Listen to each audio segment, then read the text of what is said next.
C'est l'histoire d'un jeune garçon qui, pendant le roman, passe de 17 à 18 ans, qui vient s'installer avec ses parents à Tel Aviv, en Israël, parce que son père a été muté par la banque pour laquelle il travaille. Et ça va correspondre à un moment de sa vie où il perd pied, en fait, cet adolescent. Il a beaucoup voyagé parce que son père change d'affectation tous les 3 ans. Donc il a vécu à Paris, puis à Oslo, puis à Berlin. Et donc le roman commence sur le déménagement entre Berlin et Tel Aviv.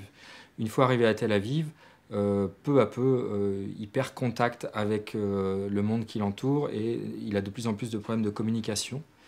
Et donc c'est à ça qu'on assiste. Frédéric, c'est son prénom.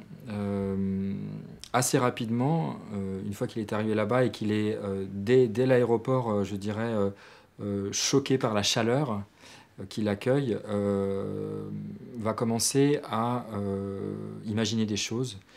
Et il y a un deuxième élément déclencheur qui est le fait que dans la rue où ils habitent, il y a des travaux qui commencent et quand le bulldozer a ouvert le bitume, il s'aperçoit que c'est du sable en dessous.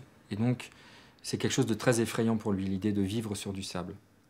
Il a peur que quelque chose surgisse du sable ou que la mer Méditerranée vienne le capturer par là.